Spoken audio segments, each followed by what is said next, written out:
morning, everybody. How you doing today? My name is Barb Elliott, and I'm a professor at Sir Sanford Fleming College in Lindsay, Ontario. I teach in the Ecosystem Management program. And we're out here on beautiful Balsam Lake this morning, and we're going to talk a little bit about some of the ways that we can measure certain parameters in lake ecosystems. And what we're going to do is look at the physical, chemical, and biological aspects of a lake, because that can tell us a whole lot about the health of the system and how we might want to monitor it in the long term.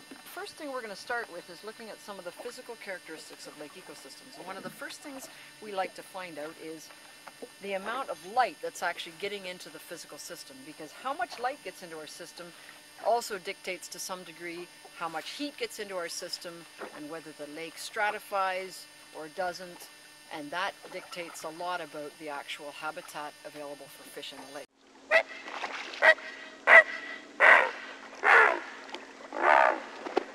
Secchi disc, and this is basically a circle that's 20 meters in diameter, and it's got black and white quadrants in it. So what we're going to do is we're going to lower this over the side of the boat, shady side of the boat, and watch until the white part disappears. And the way we know the depth that that is at is by looking at the marks on the rope. These are marked off in 1 meter units, so I'm going to lower it down. It has to be as vertical as possible. So that's 1 meter. We can still see it. Can you still see it, Aaron? Yep. Okay, perfect. So we've got now 2, 3. Okay. 4. The other thing we have to watch for when we're using this disc is what the surface conditions of the lake are like. So whether it's calm, rippled, wavy, or rough, because that's going to affect how far down we can actually see the disc. Now the surface is a little rippled here, but I can still see it. Okay, I can't see it anymore. Can you see it anymore, Aaron? No. No, so it's about 4.5 meters. Now I'm going to slowly raise it up again until I can see it. I can see it at 4 meters, so I'm going to take the average of those two depths. So I lowered it down till I couldn't see it anymore. That was 4.5 meters, and then I raised it up to 4 meters. So the halfway point is 4.25 meters. So our Secchi depth is 4.25 meters. The other thing we're going to look at as I'm bringing this up is we're going to look at the white color of the disc. And you can see it's actually sort of, looks like yellow-green maybe. Looking at the color of the water can tell us a whole lot about what's going on in the lake. It can actually tell us about whether or not there may be a bloom of phytoplankton in the lake, because depending on what's in the lake, it will give the water a certain color. So certain types of plankton render a certain color to the lake. So diatoms make it sort of yellow-brown. Green algae makes it yellow-green, so that can tell us a little bit about what's going on in the lake. And it can also tell us if there's a lot of other potential nutrients or dissolved elements in the water column. So that color is a really important piece as well of what we're doing. If we want to know what's called the actual photic zone, so in other words, how far down light penetrates through the lake, we actually take that Secchi disc reading and we multiply it by 2. So 4.25 times 2 is 8.5, right? So that is the maximum depth that light will penetrate into the lake, about 8.5 meters.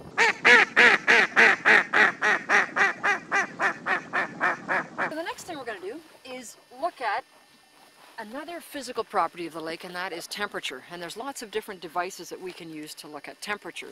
The one I'm going to use today actually does a whole bunch of things. This is called a salinity conductivity temperature meter. And it's going to tell us not only the temperature of the water at certain depths, but it will also tell us what the conductivity is. And what conductivity is a measurement of the ions that are dissolved in the water.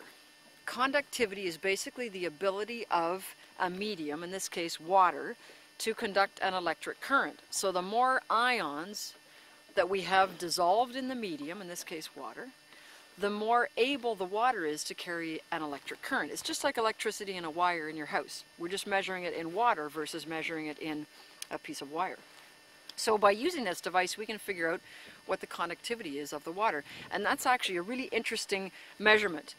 It is telling us partly how many solids are dissolved in the water, or total dissolved solids. And we can actually take our conductivity reading and convert that to what's called total dissolved solids, and that can tell us a lot about, again, how productive the lake is, and potentially whether or not there may be some water quality issues, because really high conductivity translates to really high total dissolved solids, and that can actually tell us in a situation like this, like on Balsam Lake for example, it can tell us potentially if there's some issues with nutrient enrichment, potentially, you know, faulty septic systems or whatever in a lake. So it's a really useful measurement. So what we're going to do is we're going to send this probe over the side of the boat, and again, we've got some markings on this, on the cable, so we can tell what meter we're at. So we're just going to look at the surface temperature right now, and it's going to just read it out on the dial here. So the smaller number at the bottom is our temperature, and it says the surface temperature is 14.2 degrees Celsius. Ooh, it's a bit chilly for swimming. And our conductivity at the surface is 75 what are called microsiemens. They're also, we also say micromos, which is another way to say the same thing, 75.1 microsiemens. So that's pretty low conductivity actually. And Balsam Lake is a lake that's sort of in between the Shield and the Great Lakes St. Lawrence lowlands. So I would expect the conductivity to be not necessarily very high here. So that's actually a good reading. So now what we're going to do is just continually lower this cable down, and we're going to go down to 1 meter, stop at the red mark, and we're going to see what the temperature is at 1 meter. And as you can see, it's the same as it was at the surface, so still 14.3 degrees Celsius, and our conductivity is still remaining the same, quite low. And then we're going to go down again to 3 meters, and we'll just see what we've got temperature-wise here. Chilly for swimming, but maintaining a constant temperature. Same conductivity. So it's still remaining about the same. Now if we were to keep doing this, potentially if we got to the lake bottom here, we might see a change in temperature. But it's interesting, this time of year, we're early fall now, and so what's happening in the lake is that the water is all starting to cool down, okay, through the entire water column. And the really interesting thing about water is that, well, one of the interesting things is that at 4 degrees Celsius, water is basically its heaviest or most dense. And this time of year, as we get further into the fall, as the water cools, and once it reaches 4 degrees Celsius throughout the entire water body, the lake does what's called turnover. And that happens in the spring and the fall in these lakes in this part of the world. And that's a really important thing in terms of fish habitat and the circulation of nutrients and oxygen throughout the lake. So later on in the fall, if we were to come out here again in a couple of weeks or so, depending on how cold it is at night, we took this temperature again, we would see that drop. And again, once it reaches that 4 degrees, the lake does what's called turnover and circulates oxygen and nutrients throughout the water body before the ice forms for the winter. So temperature is a really important thing within a lake, and it can help us learn a lot about the structure of the lake and whether or not there's what's called a thermocline in the lake, because that's really, really significant for fish and fish habitat. So today, I don't think we're going to find a thermocline because it was 14 degrees all the way down to 5 meters, and right now where we are, we're sitting at about probably 7 meters of depth. Our conductivity readings tell us that there's very low conductivity in the lake, and that's a good sign. So that means also that the TDS values are probably pretty low, which is again what I would expect in this type of lake, because we're sort of in between the Shield and the lowlands. So that's kind of what I'd expect, and that's a good thing. And we're out sort of right in the open part of the lake here, which is also really important when you're sampling, doing this kind of stuff, that you pick an area where you are out not close to an inlet, you're in a deeper part of the lake, and you would sample out in this area. So we're in a good spot for doing our chemistry.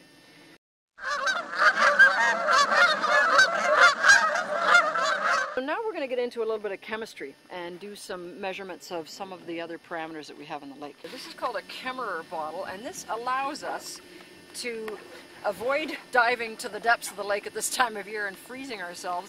This actually allows us to get a chunk of water from whatever depth we like in the lake.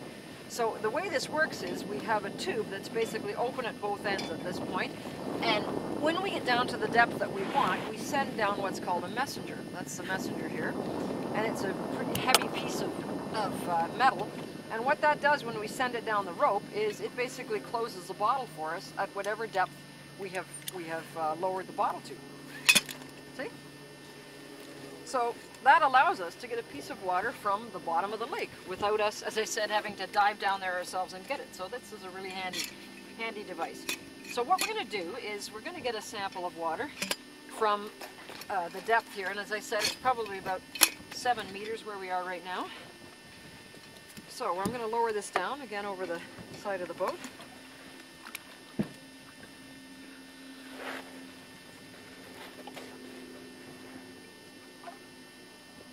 I have to keep track of my depth here so that I don't collect bottom sediments in here, because I want a nice clean water sample. I don't want the bottom sediments there, so I'm just going to have to make sure. There's 5 meters with the red and black marks, so I know I'm probably getting close to the bottom. Ooh. In fact, I am on the bottom now, so we'll have to see what happens. And the rope gives a little bit of a tug when that messenger gets down to the bottle.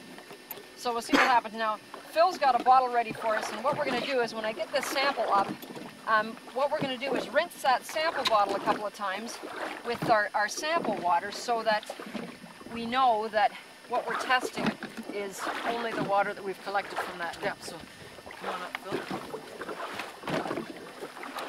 Oh, it's clean. Okay, just shake that. Just I'll do a couple more. Boy, it still feels pretty warm.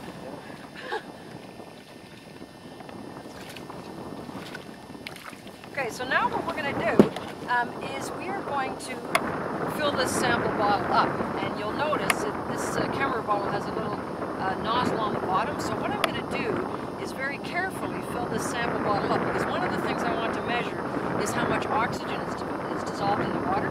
So I'm going to very carefully do this so that I don't introduce any more extra oxygen into my sample. So I want to do this without agitating the water. Beautiful. Okay, so just put the lid on that for me, please. I'm going to open this up so that we can...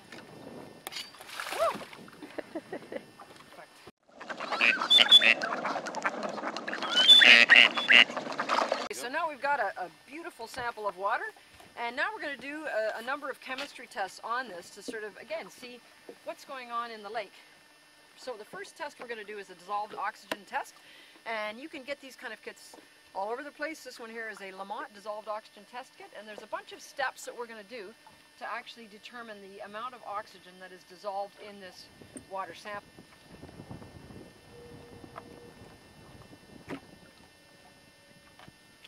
So of course the first thing you have to do is rinse out your sample bottle so that you know that you're sampling only the water that you have collected.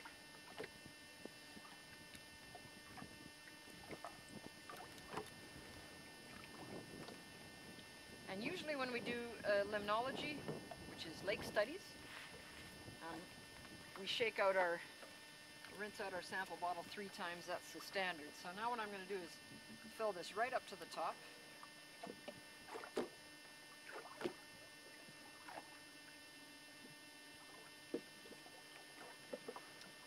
I'm going to put the lid back on here so I don't lose the rest of my sample. Okay, and we have a whole lot of different chemicals in our little kit here, so you have to make sure that you add the right thing at the right time. So I'm adding 8 drops of what's called manganese sulfate. And the reason that we use these various chemicals is because what we're trying to do is actually what's called fix the oxygen that's in the sample, so that we can, if we had to, take this back to the lab and measure the rest of it later if we had to. So what's happening here is these various chemicals are basically trapping the oxygen that's dissolved in our water body, and you can see a color change there. That tells me that the test is actually working.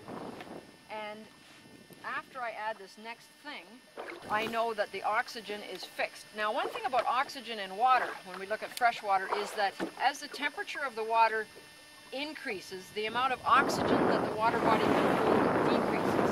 So it's just like plugging in your tea kettle at home, where you plug that in, you fill your tea kettle with cold water, you plug it in, it heats up, and bubbles start to appear at the top of the kettle, right? So that means the water's warming up. And as water warms up, it can hold less oxygen. So there's a direct relationship between how much oxygen is in the water and the temperature. So as the temperature increases, DO levels decrease, and as the temperature decreases, DO levels increase. So we now have what's called a fixed sample, and I can tell by the color it's fixed. It's sort of a straw color. So I could now take this back to the lab and measure the oxygen level later. I don't have to finish the test now, but I could, and actually today I will, because we're right out here and it's a beautiful day, so we're going to finish the test. So it's all fixed now.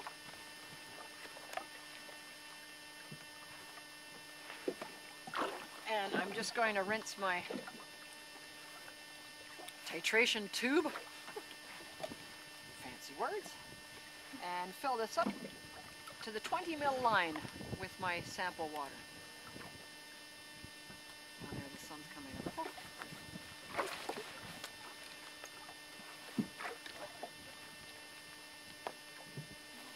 Cap that so we don't lose it. And now we're going to add something called sodium thiosulfate, which is going to do a bit of a color change in our sample. And the whole idea here is to watch for when the color changes, and that is going to indicate when we have reached the level of dissolved oxygen that's actually in the sample. So I'm going to add enough of these drops until the sample turns from this sort of rich yellow color to a really pale yellow color.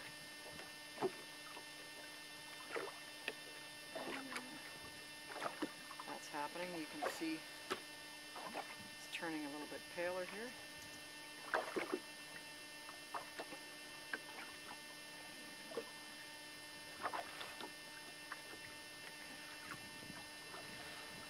So now what we're going to add is what's called a starch indicator solution.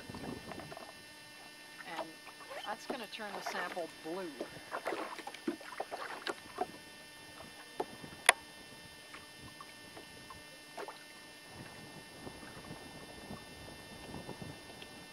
Oops, 8 drops of that. So our sample is now, you can see it's now blue. Okay, it's turned from yellow to blue. So now what I'm going to do is keep adding thiosulfate until this blue color disappears. And that's going to then tell me how much oxygen is dissolved in the water.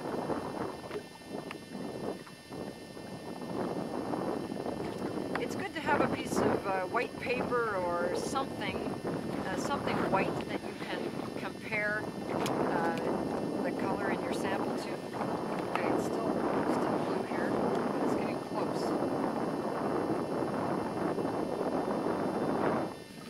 So we can see that's clear. So now all we need to do is simply read off this titrator the amount of oxygen dissolved in the water in milligrams per liter. So today it looks like we have 9 milligrams per liter of dissolved oxygen. Now that's a really good number. That's a good value. Anything above 6 is a good value for dissolved oxygen. So that tells me there's lots of dissolved oxygen in the water body, and I would expect that at this time of year. And that's an indicator that there's adequate oxygen for all the fish species that might be living in this lake. One of the other things that we want to measure in a lake is of course, the pH value, and that can tell us a lot of things. pH of 7 is neutral. Anything below 7 is acidic, and anything above 7 is basic. And the pH scale, of course, goes from 0 to 14. So 0 to 7 is acidic, and 7 to 14 is basic. So we want to know in Balsam Lake here what the pH is. And I've got a guess as to what it's going to be. And I'm going to see what the kit tells me. So a pH kit is a pretty simple kit. All you need to do is get a small sample of water. You fill up the tube to the 9. Sometimes this is difficult.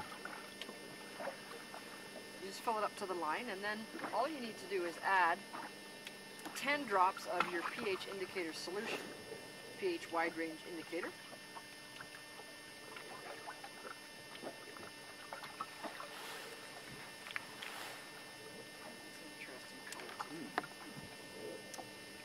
And then we're going to cap that and just mix. Oh, there, that's better. I was a bit worried there. It was pretty yellow. So that's more like the color I was expecting. So once we've put those drops in, we've mixed it up. We then take this glass tube and put it into what's called our wide range pH comparator. And we compare the color in the tube to the colors around it. And this tube, the lowest pH we have is 5 and the highest pH we have is 8.5. And that would make sense. If we had a pH any less or greater than that, we definitely have an issue. So we're going to look through, just holding this up to the natural light we have out here, and compare the color in the tube to the surrounding colors that we have. And just from my observations here, I would say that the pH looks to be about 7.5. And that's fairly neutral, fairly close to neutral. It's a little bit basic, and I would expect that at Balsam Lake because, again, we're sort of just at the southern edge of the Canadian Shield, bordering on the limestone of the Great Lakes St. Lawrence lowlands, and we would expect the water in this region to be slightly basic, which it is, okay, as opposed to slightly acidic, which it might be if we were up on a shield lake further to the north.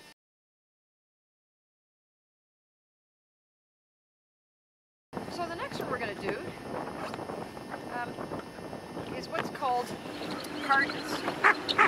And the hardness of the water, again, relates somewhat to what's dissolved in the water in terms of dissolved salts. And when we look at hardness, we're measuring primarily calcium and magnesium hardness. And if we think about where we are, again, we're just sort of on the edge of the Great Lakes St. Lawrence lowlands, we would expect there to be a fair amount of calcium carbonates in the water, so a fair amount of calcium salts and certainly magnesium. So this hardness kit is going to help us measure that within the water.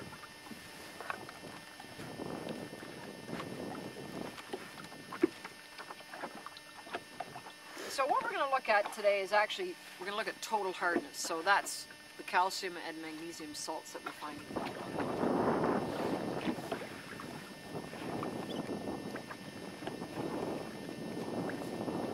So again, we're going to rinse out our sampling tube here, so that we know we're only measuring the hardness of the water we've collected this morning in Balsam Lake. So we filled that up to the 12.9 mil line, which is what we're supposed to do. And then we're going to add 5 drops of hardness reagent.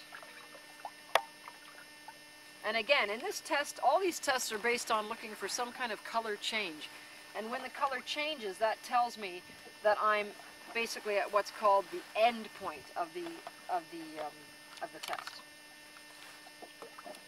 Reagent 6 tablet. I get to add a tablet.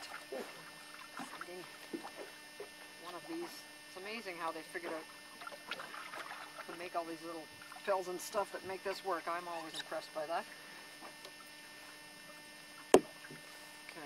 We're going to have to swirl this until this tablet disintegrates. So again, what we're going to be doing is we're going to be adding some other chemicals to this sample to reach what's called the end point. And when we do that, that will tell us the hardness that we have in the water.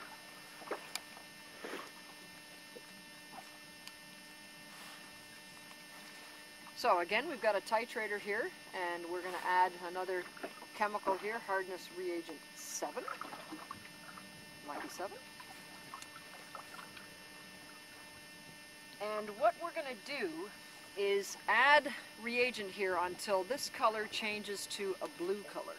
It's right now pink.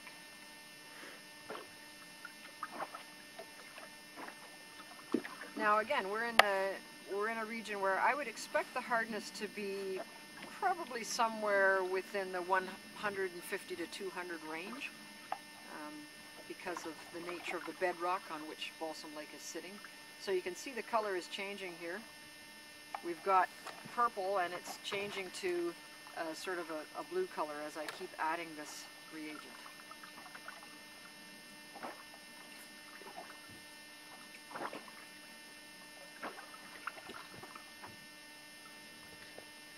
It's important as you do this that you always swirl the solution so that you're mixing that reagent in there. So again, that's a little bit better there. So I've used the entire titrator tube here, and again, when I read this, it will tell me hardness in milligrams per liter. So I've used this entire tube, and if I use the whole thing, I have 200 milligrams per liter hardness. And that's, I think, probably as close as we're going to get. So, and that's what I would expect, 200 milligrams per liter hardness in this area. That's reasonable. If we were up on a lake in the Canadian Shield, the hardness would probably be down at 60 or 70 milligrams per liter.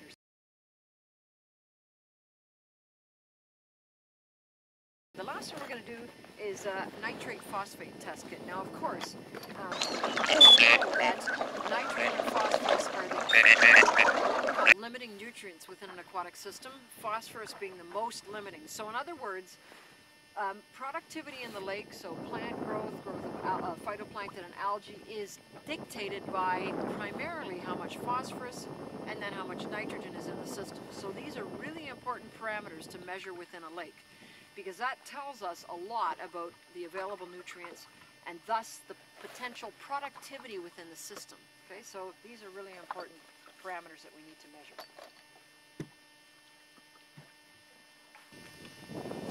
So again, we're going to rinse out our sampling tube here.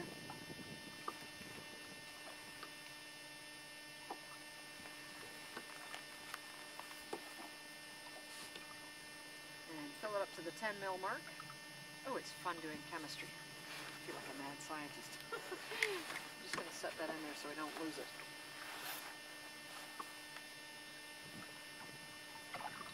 So now I need to add 1 ml of phosphate acid reagent.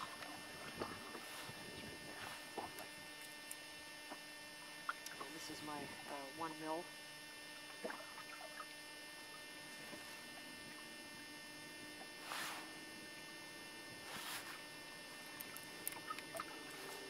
Now we have to cap this tube and invert it, so in other words, turn it upside down 3 times. So there's 1,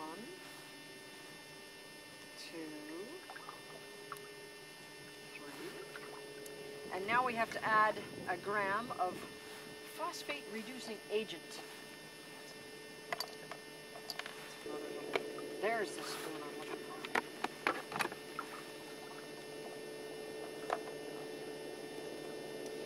for. So we're going to add 1 little spoonful of phosphate reducing agent.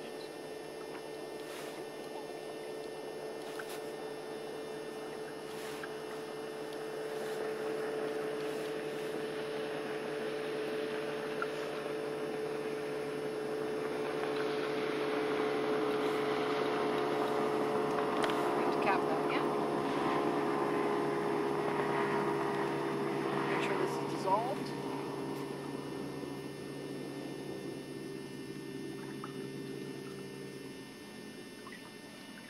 And then what we have to do is actually let this sit for 5 minutes while the reaction occurs, and then we can compare the color in the tube to, again, the color on our comparator, and see how much phosphorus or phosphate we have in the water body. Now again, in this lake here, I would expect that it would probably be quite low. If our phosphate reading was high, that would be an indication to me that we might have some possible water quality issues. So I'm not expecting it to be a high number this morning. So we're going to have to let that wait for 5 minutes. We've let that sit for about 5 minutes. And so we're looking at the right-hand side of this comparator, because that's our phosphate readings. And if you were to see this close up, you would see that they go from 0.2 to 1.0 parts per million, or milligrams per liter, which is relatively the same concentration measurement. So again, we're going to hold this up to the light, just a natural light, and see if we see any blue color in the sample. That's what we're looking for, if there's any blue color in the sample. The lighter the blue, the lower the phosphate readings. So when I look at this, in this comparator, I see no blue color at all. In fact, it's a little bit sort of a pale yellow. So that tells me that this is not reading any phosphate in the water. So if I was going to record this data today, I would say there were 0 milligrams per liter phosphate in the water. And that's probably a good thing, because if it was up in the 1 or 2 or 3 milligrams per liter range, that would tell me that there's phosphate in the water. And it might tell me that there could be too much phosphate in the water. So the fact that there's none is probably a good thing. So 0 milligrams per liter phosphate. I've started the nitrate test because there's quite a few steps to that one, so I've done the initial part of that. And after I've added that, we have to let this sample sit for 10 minutes actually before we can take the final reading on the nitrate. So we'll add this, and then what I need to do is over a 1 minute period I need to invert this 30 to 40 times. I know this doesn't look like anything right now, it's really, really cloudy, but that will gradually dissolve over the 10 minutes, that's why we have to let it sit. So we're just back to looking at our nitrate sample because we had to let it sit for 10 minutes, so we've done that now. And again, I'm going to hold this up to the light, and again, what I'm looking for in this case is not a blue color but a pink color, and that's an indication of nitrate levels in the water. So again, I'm looking at my sample here, and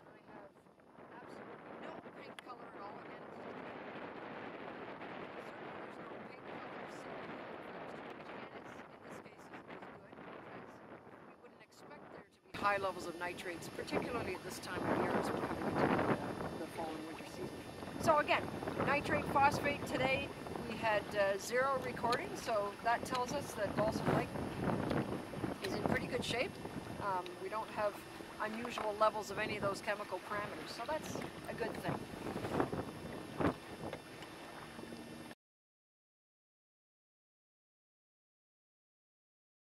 One of the really neat places I love to spend time is in a wetland. And just behind me here, we're still out on Balsam Lake. We have a beautiful, looks like a marsh from here, just from what I can tell from the vegetation that's there.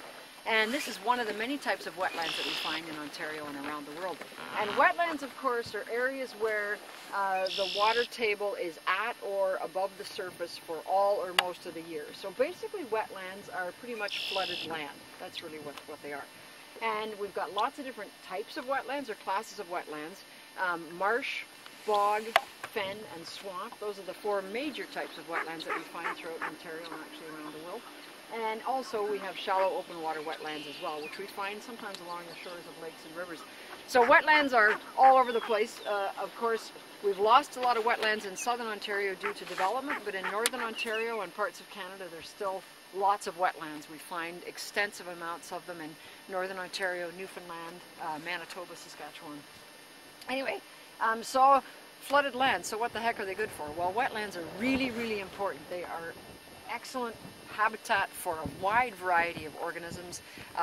Waterfowl use them, snakes, fish use them for laying their eggs, for example. Some fish lay eggs that adhere to the bottoms of some of the cattails and reeds that we find in wetlands, particularly along shorelines like this.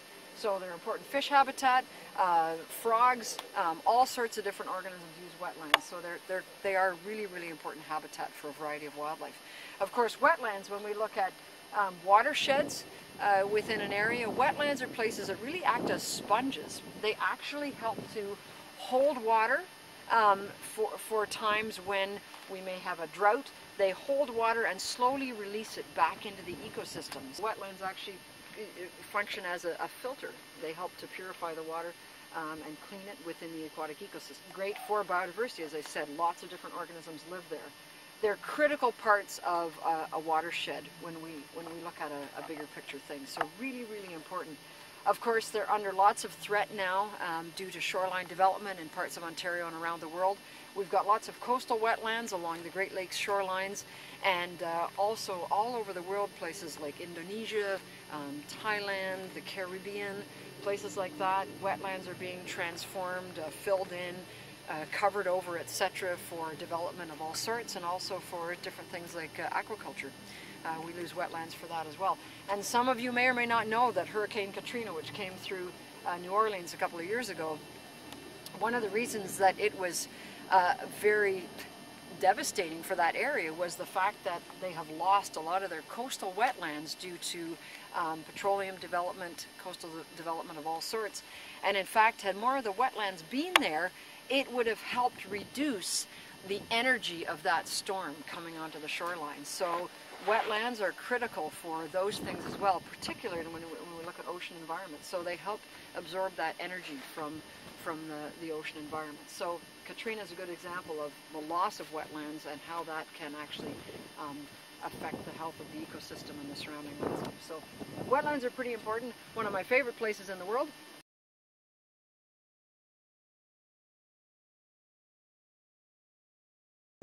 Hi everybody, my name's Barb Elliott. I'm Sarah Kelly. And we're from the Ecosystem Management Program at Fleming College, and we're here this morning to demonstrate to you a method of obtaining benthic macroinvertebrates from a stream.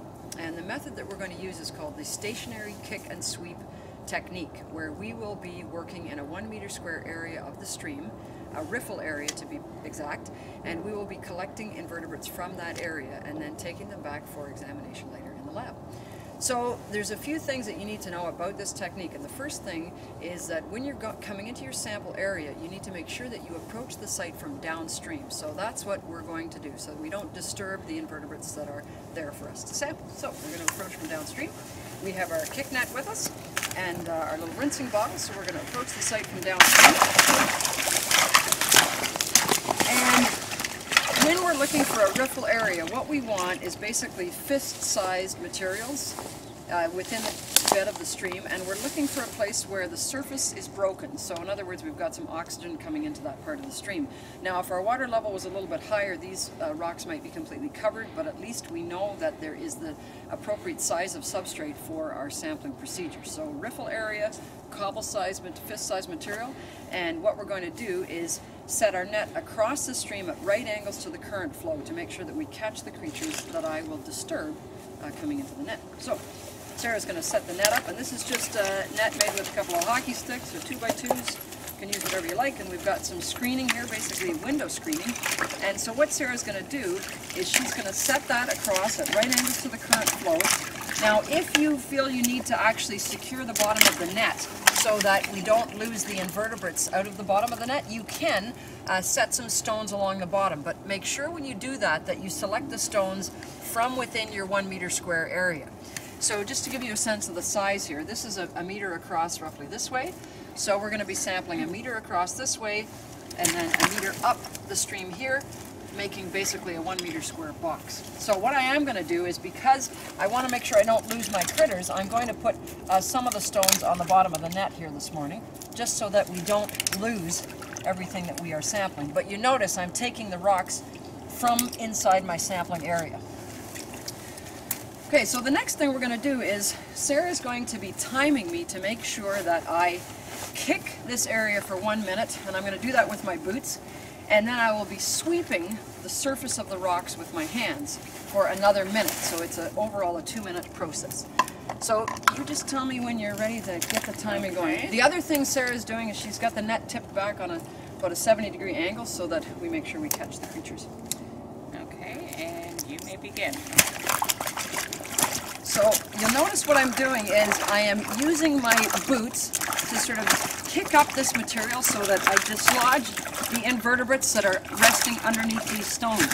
Okay, so you have to get your feet in there and really work the material so that those critters are coming out. It's a bit chilly this morning. This is called the benthic macroinvertebrate shuffle. Many different techniques for doing this, but you just have to make sure that you are dislodging those rocks, because that's where the creatures are going to be living. Oh, I see some stuff already.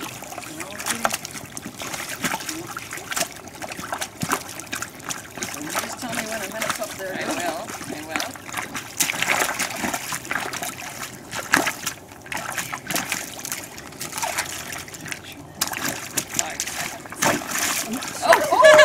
Okay, so Barb's now completed the shuffle part, the kicking part of the kick and sweep, and she's going to proceed now for 1 more minute doing what we call the sweep. And brave Barb, because the water temperature is quite cold right now, is picking up the substrate in the 1 meter square area above the net and sweeping it off with her hand, because a lot of the benthics actually cling to the rocks.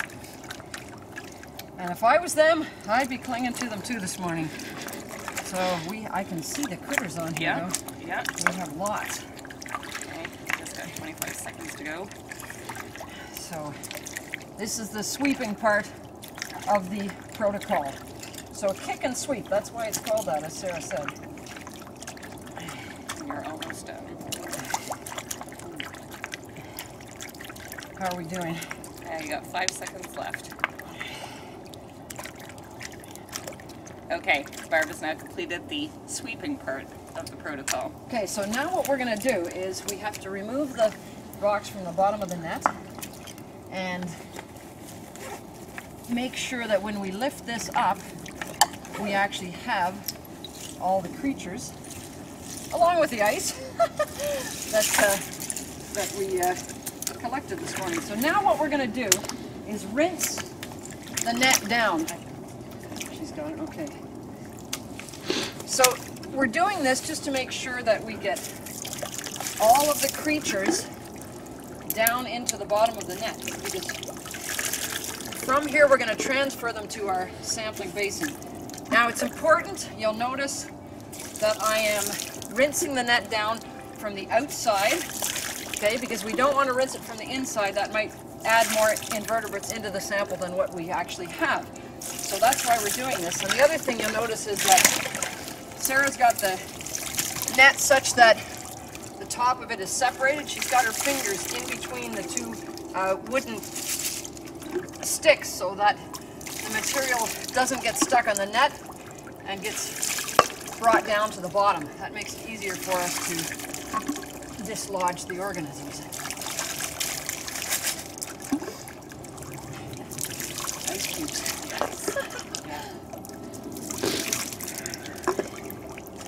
Now sometimes, depending on the area that you're sampling in, you could have a lot of other material in this net. For example, you might have some large sticks, or you might have some large leaves, and if that's the case, you can certainly check those larger materials for creatures, and then extract the creatures from those larger materials, and then discard the large leaf matter, because you don't necessarily want that in your sample. But today we don't have that, so just ice. Just ice.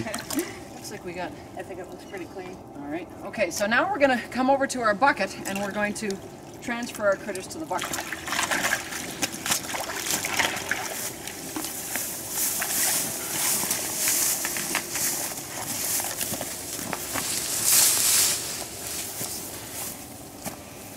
So you notice we're not adding any water to this. We're just going to put, except the ice cubes, we're just going to put the sample in here.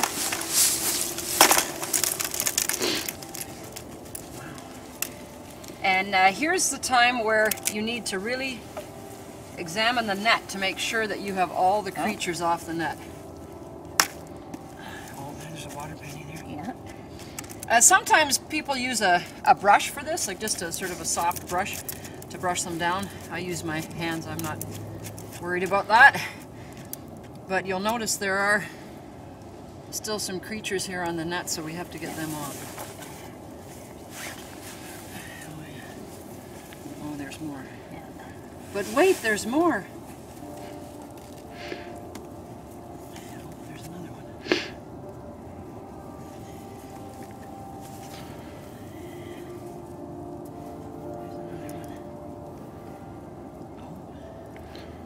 Now, this is a fairly clean net, but this is an important part of the process. You have to pick the whole net clean.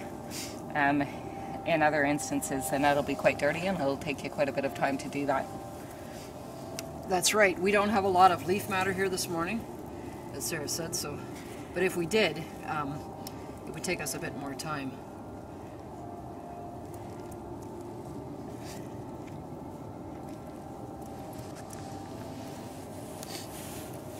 There's somebody else. There's somebody else. And over here too. We got somebody over here. Oh yes, yes. Oh yes, a beetle. A beetle larva.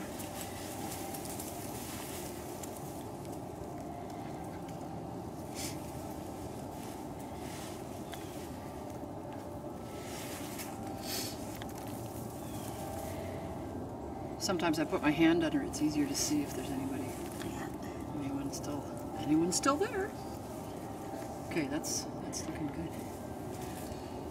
Okay, so now the other thing that we need to do with the net is rinse it off so that it's clean before we take it back to the lab. So Sarah's just going to head back and rinse that off, just so that we make sure that we have dislodged all the creatures from the net.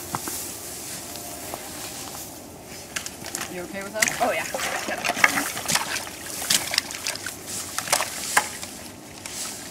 So now we have a sample, and you can see we do have some creatures in here and amongst our ice cubes. So what we would do with this sample, at this point, there's two different things you can do. If you want to stay out in the field and do your identification and your picking, you can certainly do that. Or you can also take the sample back to the lab and examine it later on.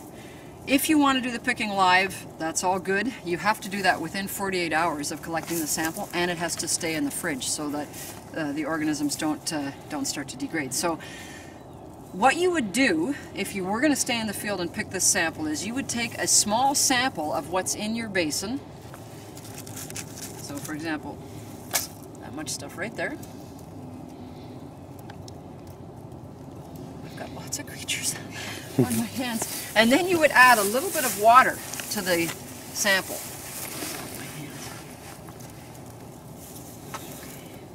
So you can see here, look at all the creatures we've got in just that little bit. Okay, so that's a sub-sample that we've taken from the bigger bucket. Now what you would do is you would then identify and pick all the creatures out of this sample until you get to 100 creatures. Okay, now this particular subsample, I don't have 100 here, but I actually have quite a few. Because remember, with your water quality assessment, you need to collect 100 creatures. So I would pick everything out of this subsample, I would put it in a collecting jar, making sure that I identify and tally as I go. If I got 100 creatures from this small subsample, I'd be done. But if I didn't, I would have to get some more of the sample from my larger basin and continue counting until I had 100 creatures. That's really important to remember. And also, if you take more sample out of your bucket and add it to what you've already got here, and you count and you come to 100 creatures, you have to continue until the entire subsample is picked, whether it's 105 or 200 or whatever. So that's a really important thing to remember. Now, if you plan to take the creatures back to the lab and identify them later, you can certainly do that, and you would have to make sure that you bring some preservative out into the field so that you can preserve the creatures and then examine them later on if you need to do it a week later or whatever. So in order to do that, we have a collecting basin here, and still smells a bit of ketchup. So what we would do in this case is we would take all this sample that we have got, ice cubes included,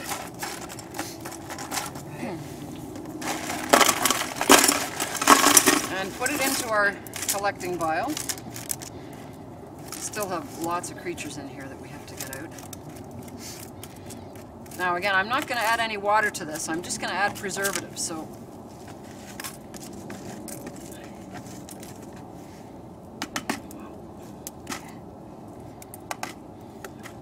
come on out of there.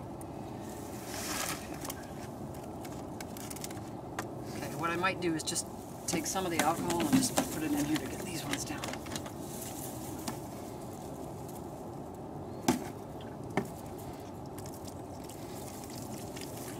Okay, so I've got some 50% alcohol here. Let's get the rest of those out of the basin. Oh, there's one more.